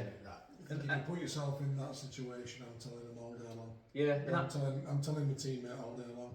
and I don't know what to make of it, because I'm going, why has he done that? I couldn't get my head around what's the point? Like, he could have said, some of you getting cut, the ones on the most money, like, that makes more financial sense. If you're getting 40 quid, it's hard to cut someone who's travelling, getting 40 quid to play. But you would have accepted that, wouldn't you? Yeah. You'd have worn that, wouldn't you? Yeah, Guys definitely. who were cutting you 30, 40 Definitely. quid. And I didn't like Yeah. I didn't like the fact that he'd asked people to lie to me like Yeah. that. Just doesn't sit well. No. And that Doesn't suit anybody. no, and No. that in the change room can be absolutely toxic. I didn't make it so with the players at all. I said thanks. But this is a changing room that's struggling. Yeah. This is a changing room that haven't won many games at the start of the season. They've now had the budget cut, and Yeah. now there's this And you need to be together more than ever. dividing Yeah. there with this budget. Yeah, it's just not right, is it? It's, So I think for the played the game for the next few days. I had a little sulk on, and I think Nick could tell something's not quite right. He probably thought it was the budget cut, but it wasn't the budget cut. It was the fact you put me in this position. Yeah. So I'm at the time I'm in his mind I'm sulking, but I'm playing, and we go away to Kids Grove. I remember this is where Bowles is going with this. So playing Kids Grove, tough game away at Kids Grove. They had Malburn, was it up top? Yeah. He's handful, and Lennon, I think. Good side. Matt Reid used to play up front. Yeah, he did, yeah. Kids Grove at the time. Yeah. Shots and centre half. Potentially, yeah. Scott will want me to mention it actually, just going back to Matt Reid. He made his big debut against Matt Reid. Did he? Yeah, Was that against Kids Grove. Kids Grove? But not this occasion, but No, way okay, back when yeah. he played against Matt Reid and got How did he do against him? got terrorised. I think. But yeah, fair play. He's not the first, is he, to get terrorised by Matt Reid. But anyway, going back to the Kids Grove game, we started all right. I'd got 2, so we ended up the game finished 2-2, and I'd scored 2. So I was in good form, but I missed the penalty as well. I missed the penalty. No, I think it was 2-1 to us. So yeah, like goes without saying, you make it 3-1, you'd probably go on and win it. Like, you see it out. I missed it. Keeper saved it. World class save. But keeper saved it, and then we concede, and gutted. Bowles couldn't wait to get to me after the game. He's almost run across and gone, guess what he's just said? I went, don't wind me up what? And he says you missed that on purpose, that penalty. I went, don't wind me up that. Don't think he's after a nibble here. He goes, I swear on my life, you can ask the other substitutes. As soon as you stepped up, you have not even kicked it. He goes, I bet this is on purpose. And then he missed. He goes, told you he's missed on purpose. Sulky little this and that. And I was just like, that was it for me then. My head's gone. So I'm getting showered, I'm getting my gear on, I'm going, my head's gone. I'm just waiting for when do I... The team bus went that, or we dropped? Yeah, with team bus, yeah. I'm going, when do I do it? When I thought, not on the team bus, No. leave it. So I got home, I had a good think over the weekend, I thought I'm leaving. I'm just going to leave, like, I'm not... Speak jealous about it and stuff, obviously. Yeah, I don't know, should have had an opinion either way, really. I just thought I'm gonna go. But what I did do, and this is where it came out later on, is my mate, a lad, he didn't play football, non-league or anything, but good mate, and his dad at the time was the chairman of Brig. But we were going out socialising and stuff, so I went round his house, and I thought, while I'm there, I'm going to tell his dad I'm off. Like, A, I can do it in person then, not over the phone, and B, if he wants to get into dialogue about it, we can do it. So I told him, and I told him my reasons why. I said the reasons why are 2 things. I don't like the fact he's gone and asked other people, and I don't like the fact he said I missed the penalty on purpose. Like, this is getting really personal now. So I said, just let me go. I wasn't under contract or anything. I'm gonna maybe see what my options are, but I'm letting you know as chairman. But also out of courtesy, I'm mate for your son. I've got a good relationship with him. He's like, hang fire. I'm gonna sort this out. So I said, no, it's done. Like, I don't need you to sort it out. I'd actually rather you didn't. I just want a clean break. It is the manager, it's not the club. But this happens all the time. So didn't hear anything. Not got necessarily got a move sorted out, because I think this must have been like a Wednesday, and then we had a game called off Saturday, and we went in for training. So I thought I'll go and train and whatnot. And then we're training, we're warming up, done the full warm up, and then pulls us in a circle and he said, "One of you has been ringing the chairman behind my back and bad mouthing me." And I'm thinking, here we go. Like, it's obviously me, but the lads knew nothing about this. I'd kept this like quite close to my chest here, and so I'm looking round. And did he know, the manager? Did he? I actually don't think he did. No. But I thought at the time he definitely did. So it's one of them where, who's going to own up then? Have you got the nuts to put your hand up in front of me now? I thought he was almost laying down a challenge in my mind of going, I ain't got anything to hide. So he said, "One of you's done it. Are you going to own up?" And I went, yeah, it was me. And I could tell by the look on his face, he was shocked anyone had owned up. I think it was like a threat, and that's why I don't think he knew. I think the chairman had said, "One of you players has rung me and he's not happy with the way you're going about things." So he kind of goes, "Oh, I knew it was you." And I'm like, "All right." I said, "We can have it out here and now in front of the players. I'm not hiding anything. Now get yourself off. Get in. You're not welcome here anymore. Like, you're not training with us. You're not part of this group anymore." And I went, "You sure? Like, we can. I'm quite happy to voice, what you've done. No, get yourself in." And I was like, "Yeah, I'm not surprised you've said that." So I've walked from the playing fields where we train to the main ground where the change rooms are, and I thought, I'm staying. Like, I want to train, I want to get sweat on. So I went on the main pitch and did about 20 box-to-boxes and churned the pitch up, and found a bag of balls. I was just smashing them in the goal for about 20 minutes, and then got showered. I thought, I'm going to wait in the bathroom. Sent his little assistant out. "I don't want to see you. You need to go." I said, "Why? Like, why can't we just have a grown-up conversation?" Like, and he's called me out in front of the players. I'm at least allowed to. Yeah. But nah, he just said, "You're done. You need to go. Don't want to speak to you. It's done with." I said, "Oh, no problem." So yeah, I left. Got a phone call from Ausch at Gainsborough. He said, "Look, you're going to come and play." And I actually played 2 games for Ausch, and then Brig sacked him. Whether I was a big part of that or whether I was the straw that broke the camel's back, I don't know. But he went, and I came back, and actually in the end, to the end of the season, me, Scott and Jaffa ended up caretaking it. But the management thing at that point, I knew it wasn't for me. So I ended up actually going back to Grantham. Jimmy got the job again the following season, and I ended up going back. He gave me the call, and Jimmy and Wayne returned and went back to Grantham. So yeah, that was the end of that Brig chapter. And like I said, the only manager I've ever fallen out with. I did have a go at Scott, and he still brings it up because he never stuck up for me. And I said, "You're my best mate, best man at my wedding, and you let me stand there." And like, he could have gone, yeah, I think you he stuck, but he went, he goes, "I'm on crap on it. I don't want to lose." Why would I rock the boat? Like, I'm on crap on it. Yeah, I was like, and I fell out with him a little bit over it. I was like, "I can't believe you've not." And other players gone, "Yeah, he's got a point or whatever." So yeah, moved on to Grantham, and then because I'm a nice guy, eventually I got Scott a move back as well. But that was a little bit further down the line. So yeah, went back, Jimmy and Wayne again, and things. They weren't the same because it was a different group of players, but I felt the same to them. To them and to the fans as well. What fan group they've got there, by the way. Great fans, and I'll tell a story later on in that season where they weren't so nice to me, probably deservedly so.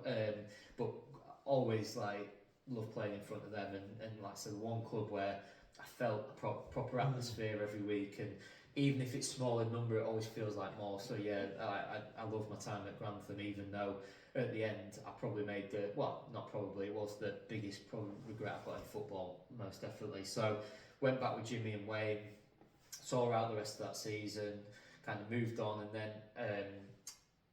Jimmy left. Again, I think similar circumstances. I think they moved the goalposts on him in terms of finance. I don't think he really liked that. I remember it was away at Ilkeston. He came in the change rooms. We lost 1-0. I think he said, I'm done. Different reasons, but I'm moving on.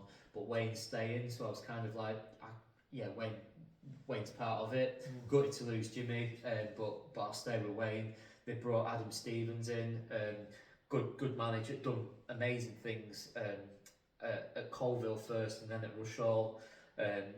Steve-O was a sound bloke. Played for Wayne and Steve-O for maybe a month or two. And then Jimmy got the job at Belper, so I kind of knew the call was coming. This is step 3 then, so it's... Wayne go into Belper or? Eventually he did, yeah. Step 3, so again I've gone from struggling in step 4 with Brigg, I've jumped to step 3, it's going well. Belper were right down there, Jimmy signed, and Wayne said to me at Grantham, he goes, I don't know whether I'm going or not with Jimmy, sorry, but he is going to come in for you, you've got to do what's right for you, and kind of, he did, Jimmy, and I decided, I think I moved at the end of January, start of February, so I'm late into the season. Grantham were down there, but Belper were right down there, so Jimmy went in, sold me the dream of Belper, said look, we've got the resources to get out of this, I've got the the black book to get out of this, I can bring players in, and then next season we'll have a go. But the complication with Belper was I was honest with Steve-O. At Grantham I said, look, I'm moving to be with Jimmy, and Steve-O was absolutely fine about it. I can understand why the Grantham supporters weren't. I'm signing for a rival, both fighting relegation. I was on contract, so they made pay a fee, and they paid £5,000, and that's for me and the goalkeeper Dan Astead. What split on that then? I think 4 and 1. But, I don't know. Yeah. I think in terms of value for money, they got more out Dan Astead, put it that way. But yeah, they paid a fee, so it was a big thing for Belper. Jimmy and Belper were chucking the kitchen sink at staying up. The complicating factor was Jimmy was taking over from John Froggatt, who Belper legend, great player, and Froggy put himself on a contract as well. So there was Froggy, Steve Warne, there was Stevenson, there was Ian Ross to start with. Yeah. Some good players, Yeah. but they were down there for a reason. Like they weren't, for whatever reason, it wasn't happening for them. Whether they were going through the motions, whether they were just coming to the back end of careers and it wasn't quite happening. But they were all sat there on good contracts that Froggy put them on, including Froggy. So I'm going there thinking, Jimmy's either turned Froggy round and he's buying in, or he's getting rid of him. Like I thought, if he's turned him round, I'm playing with Froggy. That looks a good partnership to me. I'm bang up for that. Or he'll be leaving, and they're just trying to work out a way for it to happen. As it turned out, those lads stayed. Jimmy brought in 7 or 8 new signings, including me, to try and keep them up. And I've never ever been such a divided dressing room. It was crazy. It was, when I say divided, it was physically divided as well. There was us, them, and a big gap in the middle, and it was just the most bizarre 2 or 3 months. Awkward, and we tried, and I think they tried, but it just didn't work. They weren't buying into Jimmy. They had some loyalty to Froggy. No problem with that. We were Jimmy's men. We were, we're not Belper. We're not, it was such a good team on paper, which was just a miserable changing room, and I was miserable as well. But I'll say to some lads now, when we talk about money, I went, look, most money I've ever been on, and by far the most miserable I've ever been on. They offered me more than 300 quid a week, all in all, and that I'd never been on more than 175, and they offered me more than 300.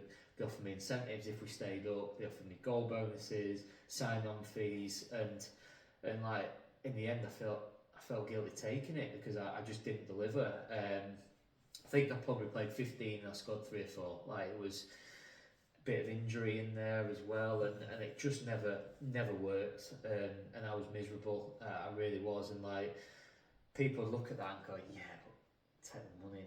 I just never. It didn't feel like that at all. No. And do you know what it was? If it had been a different manager, I probably wouldn't have been asked, and I'd have been like, yeah, take the money. Yeah. Because Jimmy's brought me in and absolutely nailed his every flag to me that he could, backed me in every single way, and I let him down. Like that. That's a bit gutting, I think. That I didn't manage to keep him up. Didn't manage to, make it right for him. It's the only game I've ever played in when we played Grantham at Belper where both sets of fans booed me, like genuinely give me pelters. I I got a bin thrown at me by the Grantham fans, like a proper bin, launched on the pitch. I got all this fake £20 notes thrown at me as I was coming out. Like, it was, I don't know why they picked on me. I wasn't the only ex-Grantham player, but yeah, I got it, and I scored a penalty actually in that game. It was the most nervous I've ever been in any moment of football. I'm thinking, if I miss this, I might as well just empty my car now and keep going, because that's it. But part of me, the little part of me thought, no, I'm scoring this, and I didn't rub it in, like, and I just did my job, scored it, and went back. But it left a really like sour taste of thinking, yeah, that's not how I wanted that to go with the Grantham supporters, and Belper was hard. You know, I'd be playing and be 30 minutes in and ball would bounce off me, and then I'm hearing get Froggy on, a waste of time, this, like, I'm like, go on the message boards again, and it's just hard. It was difficult, and I couldn't wait to move on. You know, we got relegated in the end. We had a bit of a stab at it, but we didn't stay up. Got relegated, and Jimmy was kind of like half wanting to keep me and half going, but I understand if you don't want to experience that again, because. And Jimmy didn't last much longer, no. And if I was honest, I knew he probably wouldn't, and he probably knew he wouldn't, because he'd gotten relegated, it just didn't work. So I needed a fresh start, and Dave Frecklington at Lincoln United came in for me, and I still, you know, Dave Frecklington's still director of football, but he was manager at the time. Sam Wilkinson, Stuart Reddington, like, three brilliant guys. I have to say that now, but genuinely, like, three brilliant guys who. Club legend. Yeah, Lincoln was absolutely right club, wrong time, because they didn't get the best. Fred didn't get the best out of me, and he must have wondered what he'd signed from maybe 2 years prior, where I'm flying to now. And I do think it was like I was maybe slowing down a little bit in terms of how I played, and you know, I would have been 30 by then, 31 maybe, but also like I was a bit, for the first time, a bit like switched off with footy. The Belper experience was just difficult, and I actually felt a load of pressure again, going, if I'm shit at Lincoln, I've been shit at Belper, like, am I done? Like, where is this the start, beginning of the end? Like, and I did all right. I think that's probably the nicest summary of I did all right. But then out the blue, not for the first time, I've had to bail Scott out, and he's given me a call and said, do you want to come and, you know, help out managing at Brig? They were in free fall. They'd gone into North East counties by now, and they were well adrift. And actually, I was kind of looking for a way out at Lincoln at the time. And Fret was really good, because Fret made the transition before from a player to a manager. He's like, yeah, at some point you need an opportunity, and it's a bit early, but if you feel like it's the right one. So went with Scott to Brig, and we had to go at it, but they were down before we took over, to be really honest with you. We only had about 10-12 games to save it, and it was tough gig, that, playing and assisting and stuff. Yeah, absolutely. And so yeah, went no worse role in football. Yeah, went and did that, and then went down to step 6 then, and then we're going, budget was like 200 quid, that was it. That was the thing for the next year. It was £200 budget, and I just went to Scott, I don't want to do it for that. Like, I like that might seem like a coward's way out, but I said, I'm 31, 32, I still actually want to play without all this stress of doing the management side for 200 quid. What we're going to do for 200 quid? And he was like, yeah, I agree. So he went off to Boxford, I think it was, to play. I moved on. I went back to Lincoln under Sam Wilkinson. I had a little stint at Winterton just after that. So second spell at Lincoln was, I think that's actually better. It was Sam in charge, Reddo was assistant manager. I think I actually did better, because I was a little bit older. I was a little bit more relaxed as well. I was thinking, look, if this is the end, I'm just going to give it one more stab at step 4, and if it doesn't work out, and I think I did all right for him. I had a little flutter with playing manager at Winterton for a few months on my own. Again, that was an opportunity that came up completely out of the blue, and I maybe should have thought about it a bit more, but I'm maybe 34 then, and I'm going, I need to get into this management game now. You know, like, and Winston's a good club, and if I don't take the chance now, do I ever get? Do I have to wait a few? So I did it again. It won't. Player managers just not. I wouldn't recommend it to anyone. Like I don't. Great if you make it work, but you're a better man than me because I couldn't. It's just too difficult, especially at step 6 where the manager's also half secretary, half admin, half social media, half kit man, half does the coach. Like it's too much like to play as well. So Calling off and getting sweets for lads, waters for lads, all sorts. Trying to just make it the best of the situation you can and the opportunity, and then doing everything. Dipping into everything. So I'd actually gone Brig, Botisford, Winston player manager, and then back to Lincoln, and really enjoyed it at Lincoln. Probably had a season and a half. I'm mid-30s now, so just enjoying it for what I can. I think I did all right for Sam. Played with some good players, and then Scott at that time had gone to Winston to play for Rob Watson. Rob Watson took the job at Winston, so Scott had gone as player assistant, and then I think Rob was up and down with it. Some good stuff, some not so good results, and pressure had mounted, and they got rid of Rob, and Scott stabbed him in the back and became the manager. So Scott around that time did his ACL as well. So to be fair to him, he was mid-30s as well. ACL's gone. He knew, I think, I've got. Anyway, I was going to say he was stiff as anything at the best of times. So an ACL was not going to make him any quicker. So he transitioned into management and then called me pretty much straight away and said, "Well, you can be assistant, but really I want you to play." And that was great for me. And then that started the journey. We brought John Taylor in, who John's he'd been associated with Brig, but we knew him through bits he'd done with me at Winston, and we'd become the threesome we are today, really. And had a really good time at Winston. The well successful side. Yeah, so in 3 years we got 2 promotions, and our 4th year was the relegation from step 4. But started in step 6 when Scott took over and I arrived. I think we were 10th in step 6. Saw the season out, went up the next year. That was like the COVID thing where it was points per game and it was a bit messy. But got to step 5, we fell short in our first year at step 5. We finished 4th, but we were right in it and it was only still some achievement to get I 4th. think it was only one up that year. I think it was just the one went, and then following season we went up in the playoffs. A very unique game. Don't know how we decided this was going to be the method, but we've drawn against 4th from bottom in step 4, and it turned out to be Coggleshaw at Essex. So Wednesday night we're training and we get a text, right, you're at Essex on Saturday. We had no idea where we were going to be, we just knew it was going to be away. So took the team down and day at game. Next day overnight, Friday or no, bus down. Unbelievable bus on the way back. It's quite boiling hot as well, absolutely boiling hot. And we won 2-0. That Winston team we put a great team together for the budget.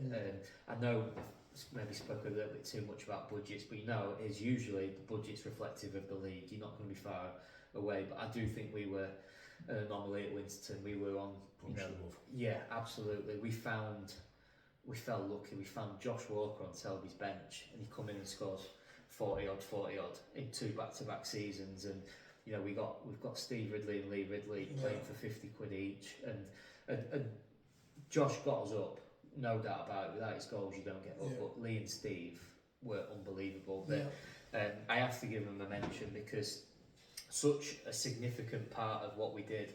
They're both older than us as management. It could have been quite easy to not work. Like Lee's hundreds of games. Steve's played right top level as well, and they've got the CV to be difficult but brilliant. Like. Just everything we wanted. Managed the changing room, made sure training was like that.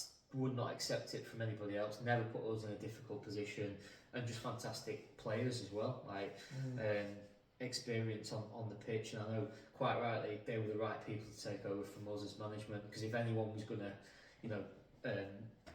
Winston are not in a great place financially now, and if anyone was going to get something out of those players, it would have been them two. But great seasons. It was disappointing at step 4 that we couldn't stay up. We made a stab at it, I was going to retire after we went up, but I just wanted one more. Like I felt like I'd worked hard in that promotion season. I played nearly every game, scored double figures from midfield, and I just thought, just give it a go, step forward. If you end up sub all season, you end up sub all season. But we didn't have we didn't have the resources for me to be sub all season. You know, I had to play because we didn't have the money to compete.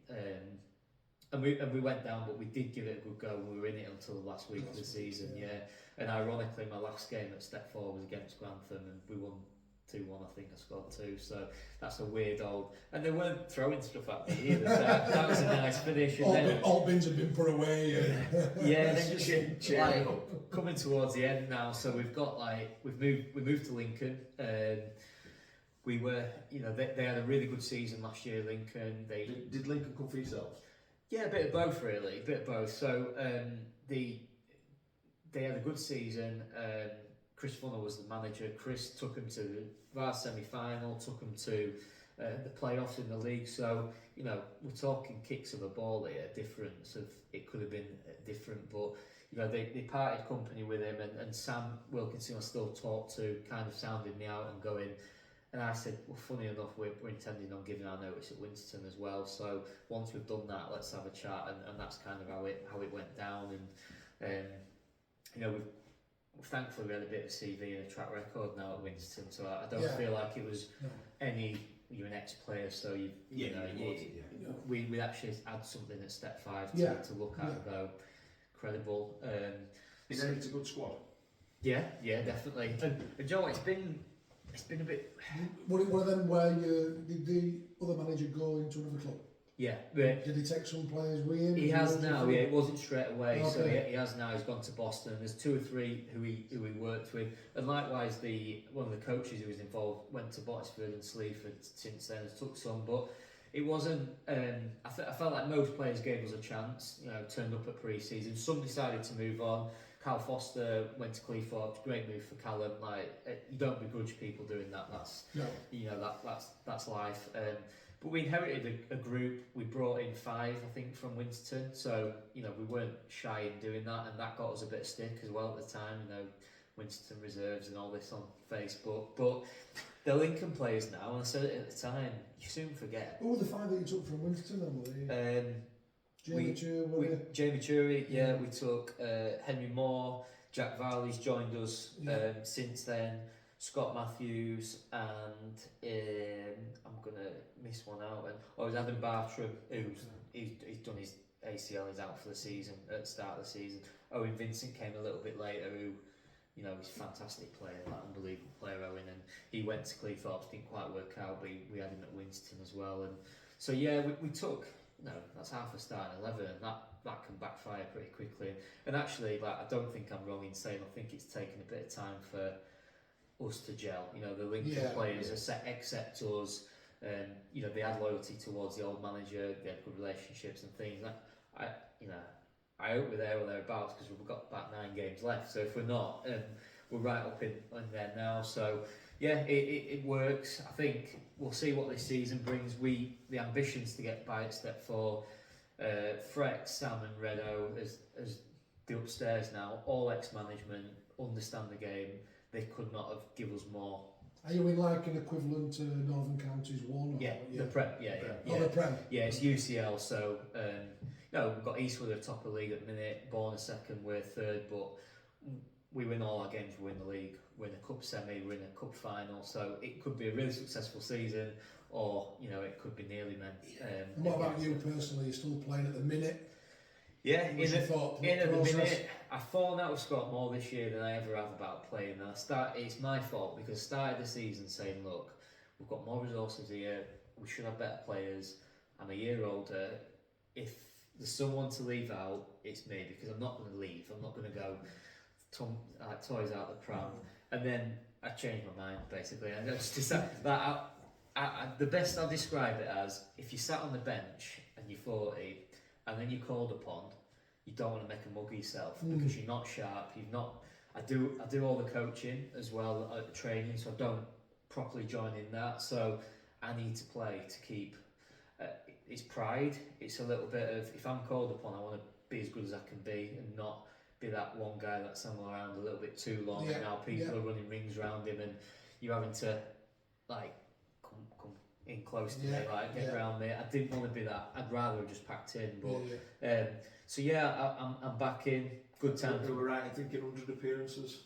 Yeah, 100 appearances. Yeah, on to 3.5 spells or something like that. So it's going all right. It will.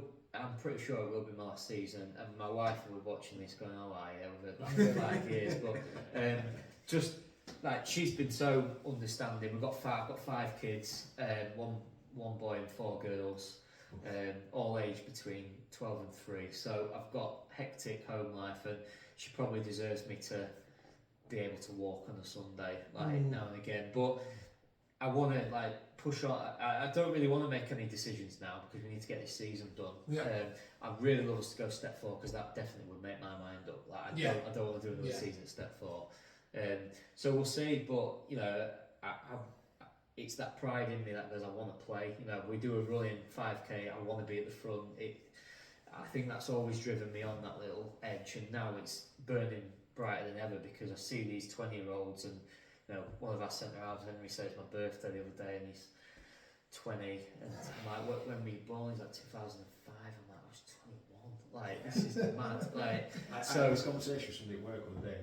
Like, we talk about regulations and stuff, dates, and I always used to gauge it on like we're saying about World Cups. Yeah. And like, the other lad says, so you weren't here for Italy 90, you weren't here for like 98.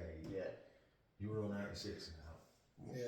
You've missed some unbelievable football tournaments. No fault of his own, they were just born, he's 18 Yeah, 90 were the one for me, the name on it. Yeah, so I'm in that difficult position where the player in me wants to play. I still feel in my head I can affect games. I still feel like it's not affecting it the way I used to 20 years ago, but it's affecting it with experience and knowing what to do, keeping things going the way we should. So I hope I've got some part to play between now and the end of the season. I think beyond that, kind of Scott knows I want to be a manager in my own right at some point. And at the minute it works because I'm playing and I'm assistant, and that's perfect really.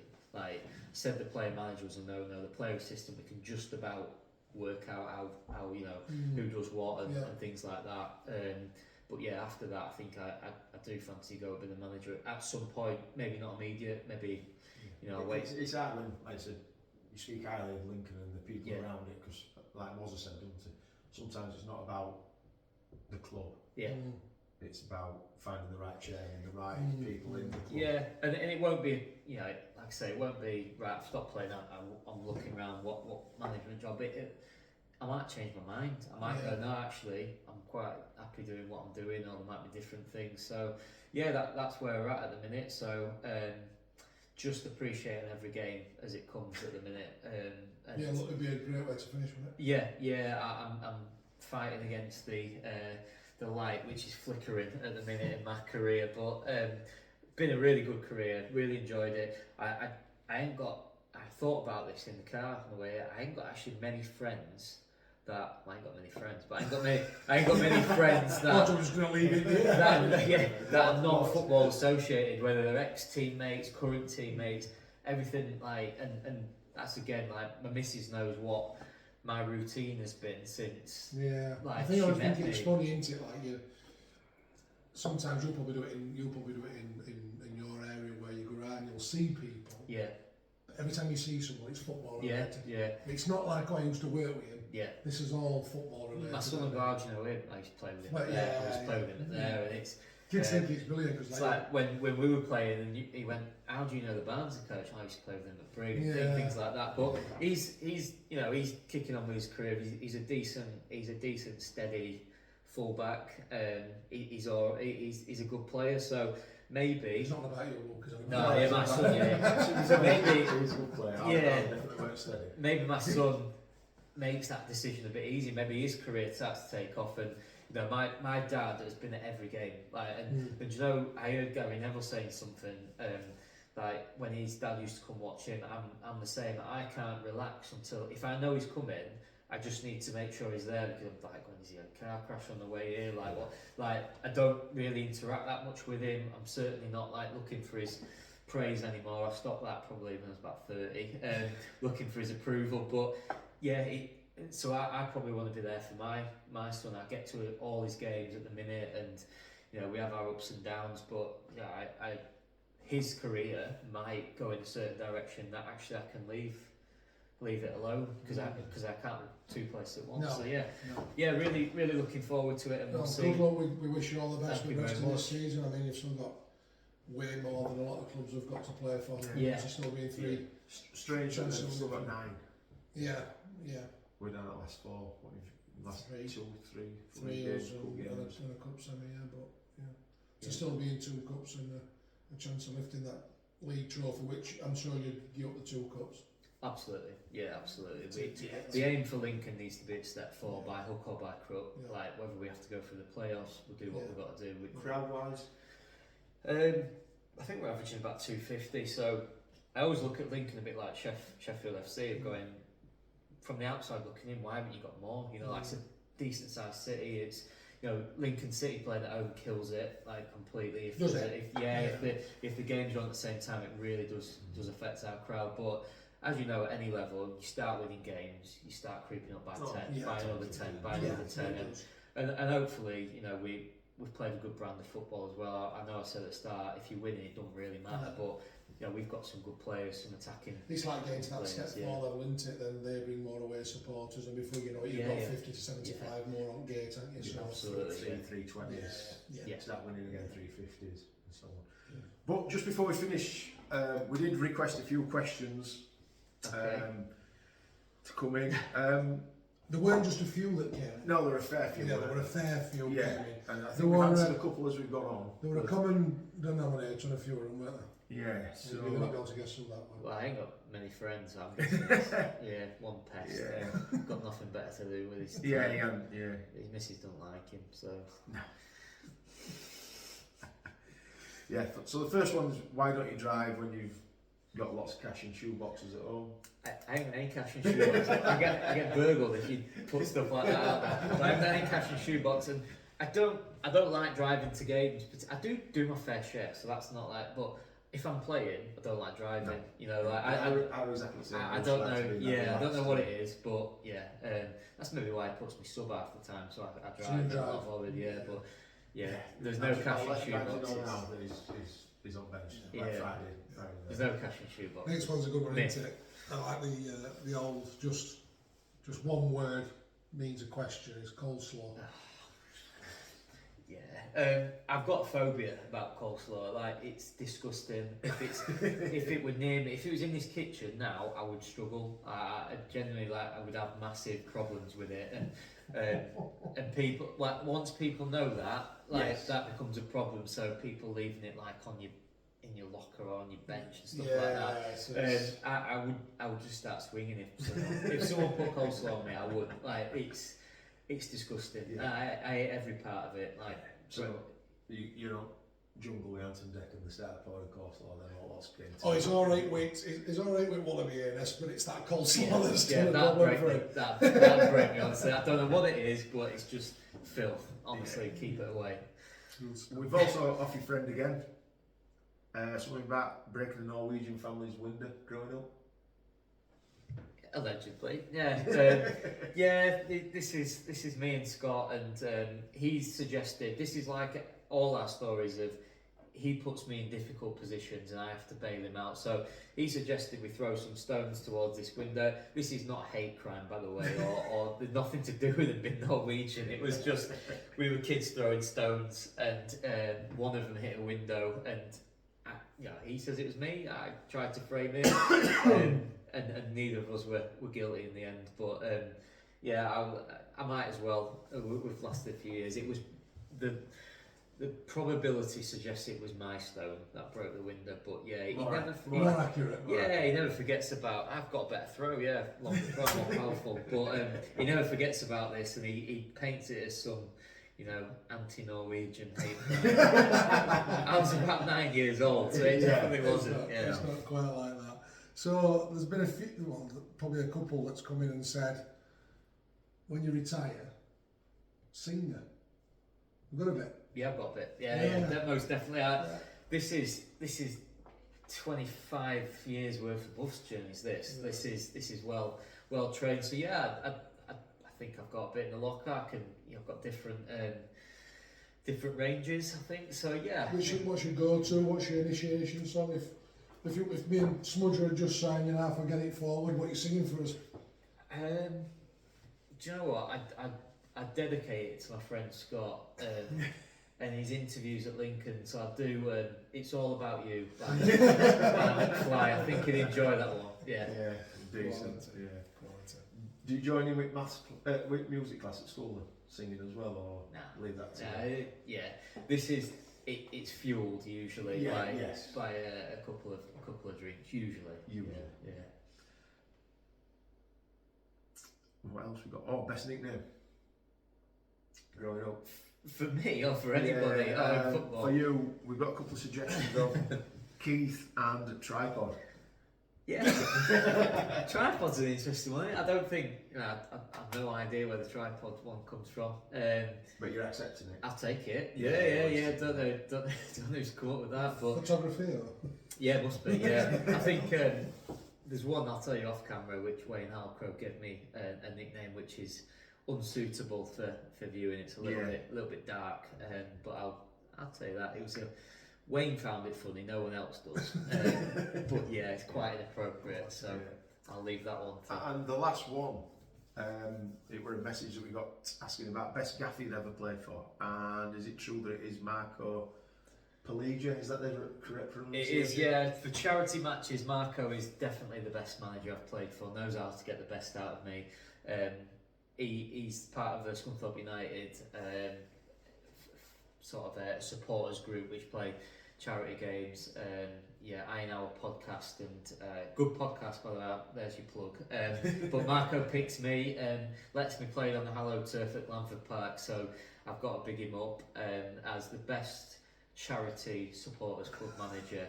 I think I've made my feelings known about the non-league best gaffer I've played for as well. So Jimmy and Wayne get that one. Really appreciate that, Grimesy. Thank you for having me. Thanks really good. Rest of the season. Cheers, guys. Thank you.